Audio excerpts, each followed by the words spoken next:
Good day, students. Welcome to your conduct class for your assignment and examination-based conduct classes 2021. Your course is policing. Subject is investigation of crime 1B. Subject code Polc Ic 1B. Your tutor is Mr. Tamarek. It's myself. My contact details are 081-247-4088. My email is katili@legalshield.com.na. Once again, welcome to your contact class. We'll be looking at your structure of your assignment, how you need to prepare for your assignment. We'll look at the continuous assessment and its calculations. We'll look at your examination and your structure and preparation, and then what you need to know during your exams. The aim of the conduct class is to prepare students for your assignment and your examination that is due in 2021. The first assignment is in January, that will be due now, and then your examination that will be due in April. To prepare well in the assignment is your best chance to do well in this subject. So you need to prepare well for your assignment. Discuss assignment and examination structure. We will be explaining continuous assessment and its calculation, and we will be giving you tips on your assignment and examinations. Your structure of your assignment paper is 4 questions, all consisting of sub-questions. The question paper will range from 1 to 20 marks. You need to answer all the questions because all the assignment questions are from the content or the study material provided by IOEL. You need to answer all the questions. There will be no choose of questions. So the total marks for this subject is 120. That will be converted to 100 marks at the end of the day. Students should read the questions carefully before answering or starting with your assignment. My advice to students is that once you receive your study material and you read your assignment, start making summary of what is required by the question of assignment questions. Once you go to a library or any other e-learning resources, then at least you know what the question wants, and then you can make or gather all the relevant material to answer the assignment. You are not limited to the study guide only, but may consult any other relevant supplementary sources of information. Collect all the relevant study material that you will need in preparation for your assignment. The better you prepare, the better marks you score in your assignment. Now, in this case, as you are doing your assignment and you make notes, you prepare yourself well for the answering of this assignment paper. The same notes you can keep for your exam. So look at what is required from your questions, like discuss, explain, list, etc. Now, sometimes you find that students just read the question, and this time around the question says, list the 10 functions of the Namibian police in your assignment. Now that one stuck in your mind, and then once you come to the exam, now maybe it says discuss the mandate of the police, then you got lost. Simply because of the question. Because you only read part of the question and then you realize that no, in the assignment it was the same question, I know the question, but this time around it might ask something different. So you need to know what is it that the question wants you to do, whether it needs you to discuss it, whether you need to explain it, whether you need to name it, or whether you need to describe it, or you need to explain it. That's the key part of your question, so you need to be careful on that. When you prepare to answer an assignment, try to summarize the information you obtain from the books, journals, and internet. Now, the moment when you copy it from the book, it might result in other unlawful acts. So summarize it. Do not copy your study guide, as the guide should only assist you in understanding the subject matter. You are provided some answers and some information in your study guide. Now what students do is they sit and wait for the due date of the assignment, and if they know that the assignment is due tomorrow, they just go and copy from the study guide and then answer the question. The tutor or the lecturer knows what is in the study guide, so he don't need a second copy of the study guide. You need to summarize, you need to bring in new information in your paper. Institutional policies prohibited plagiarism, therefore you are urged in all seriousness to avoid copying and acknowledge sources of information such as your guide. Provide practical examples to demonstrate your understanding of the subject matter. The more you understand the subject matter while you are doing the assignment, it will be easier for you to study in your exam. That's the best part of it. So let's look at what the examination structure will be looking at. It will consist of 4 questions containing of sub-questions. It counts 120 marks converted to 100. The question paper may be ranging from 3 to 30 points. You may be expected to discuss, summarize, outline, define, list, and or analyze specific matters. And questions are from study guide provided by IOL. So there will be no strange questions coming from somewhere else. Whatever you find in your paper will be material that is provided to you, so you just need to learn and see how best. Continuous assessment, the calculation of marks. Now, continuous assessment, it's your assignment that you were given in the beginning of the year. That's the only thing that counts to your continuous assessment. Some schools are having two assignments and a test or whatever the case might be that count up the continuous assessment or your CA mark that gives you entry to your exam. But in this case of IOL, you are fortunate, you only receive 1 assignment that will count as your continuous assessment. So to ensure that students take the examination marks seriously and align their studies accordingly, the duration of the examination is for 12 credits, it's 2.5 hours. Now that's 2 hours and 30 minutes written examination. That counts 120 marks converted to 100. Now the calculations of the marks, for you to be allowed to write the exam, you need to obtain a sub-minimum of 50% in your assignment. You need to pass the assignment basically to be allowed to write exams. So your continuous assessment, it's weighing from the 100% that the final marks weighs. 40% of it is continuous assessment. 60% is your examination paper. So there are 2 factors here involved that counts to your final mark. Now your continuous assessment, it's your assignment mark. Say for instance you obtain 50 in your assignment after it's calculated. So it means it's 60 out of 120 calculated to 100 gives you 50 out of 100. Now the same in your examination. You obtain 60 out of 120, it's calculated by 100, it gives you 50 out of 100. Now your 50 from the continuous assessment will be calculated against the weight of the paper, that is 40, that the assignment weights. So it will be 50 times 40 divided by 100, gives you 20.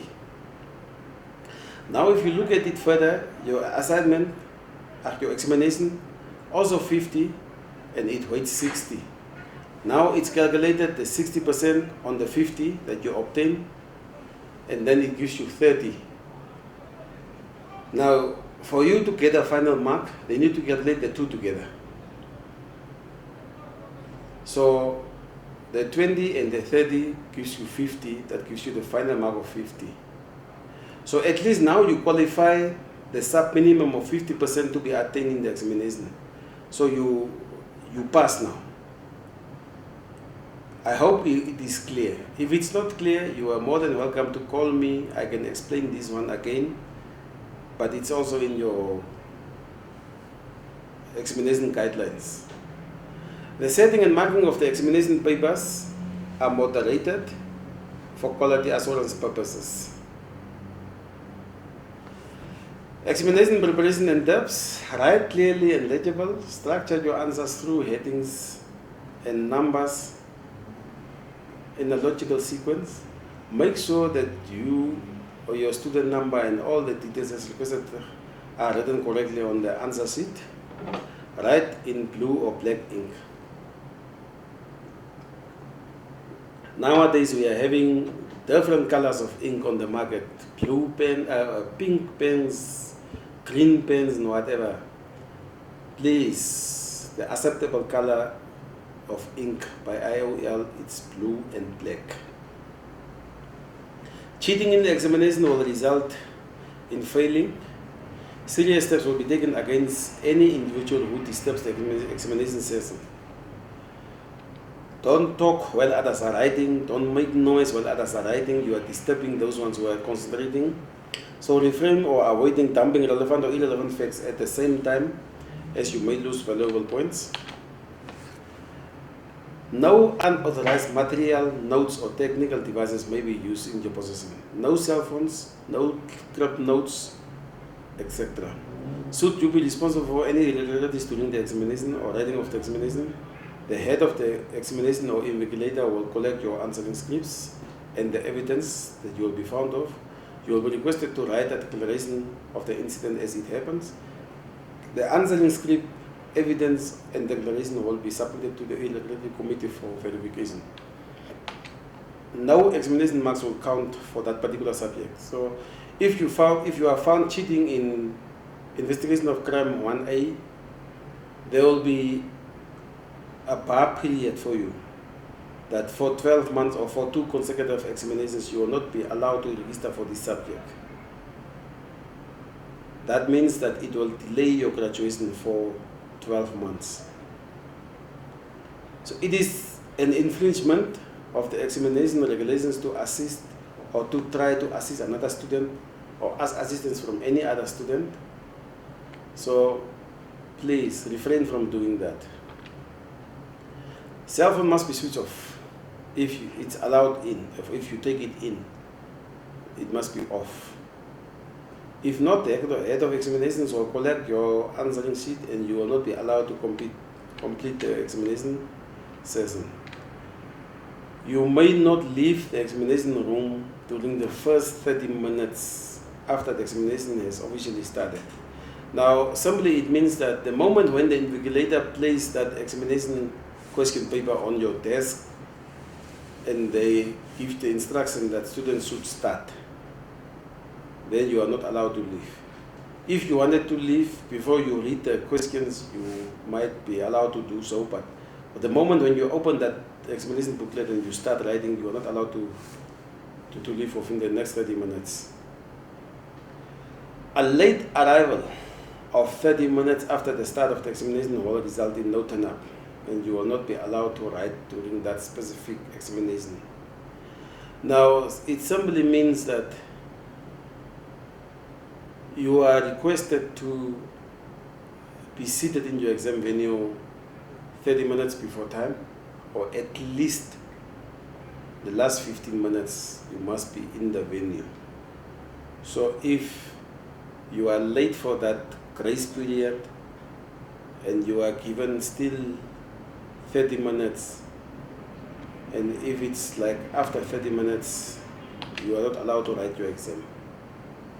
My students, I hope this is clear to you. You are reminded that the question paper, answering sheet and the booklet, answer booklet, it's the property of IOL and may not leave the exam venue. Under no circumstances may this be removed out or a page torn out of it. All papers, answering scripts, answer books in possession of must be handed in over to the invigilator. If, for instance, write and your book is full and you are given a second book, it's not to say that you will tear out papers from the second book or you will take out the second book. Whatever you are given should remain inside. Should you need additional paper to write, you can ask the invigilator. Be mindful that any answers on the additional scripts will not be marked. Rough work may only be done in the question paper or paper provided by the invigilator. You must sign the checklist before leaving the examination venue. Dear students, there is always a checklist. Sign it tomorrow, if there is an issue that your question paper got lost or whatever happens, and the checklist is not signed, it might be assumed that you did not write the exam. So smoking and eating in the exam room are not prohibited. They are not allowed. Do not dive into writing without first reading the question paper. For questions that counts 20 marks, write at least 1.5 pages or more. Not half a page for 20 marks. Students fail to score good marks in the examination due to these practices. We look at the course outline of the scope. The first learning outcome deals with the nature and the investigation of property crimes. So you need to know your property crimes. You need to be able to define them. So know the difference between theft, because there are a couple of different ways that theft occurs. The definitions, you need to know how you investigate theft. There is a case of State versus Clamini, 1984. General theft investigation guidelines, essentials of various thefts, various requirements, capability, incapability of theft, relationship between theft under false pretense and fraud, removal of property for use, unauthorized borrowing. The second exit learning outcome, it's stolen property and damage to property. You need to know them. Receiving stolen property and its investigation, receiving stolen property knowing it is stolen, possession of suspected stolen property, various definitions and provisions, know the difference when it is satisfactory account expected, reasonable suspicion, and when its investigation. The third learning outcome, it's investigation of crime against the person. That you need to know the difference between rape, indecent assault, crime and injuria. You need to know the elements. You need to be able to define them. You need to know the different types of assault. You need to know how investigations are conducted in these crimes. Dear students, to conclude, if you provide one fact, you will receive 1 mark. The framework of the exam, the investigation requires that you know and understand all concepts and techniques, number your facts or use bullet points, avoid dumping relevant and irrelevant facts simultaneously. The marker will not search for them. If you provide 10 marks or 20 marks for a 10-mark question, the first 10 marks will be marked and that will be accepted as the correct answer. Start your examination preparation early by making relevant notes to study. Now, this is the situation that needs to happen when you prepare for your assignment. The moment when you prepare for your assignment, make relevant notes that you will be using in your exams. Then you don't need to make again notes when you study for the exam. Follow the instructions closely, use your best handwriting, short questions may be included, and I will say the best of luck for your examination and preparations. Remember to take anything, do not take anything granted. Whatever you start, try and finish it. There are many others who fail to grab the opportunity that you were given because of the limitations of space, etc. So enjoy your studies. We are proud to educate the nation. My cell phone number, once again, is 081-247-4088. My email address is katile@legalshield.com.na. I hope you take pleasure in studying at IOL, and all the best. I thank you.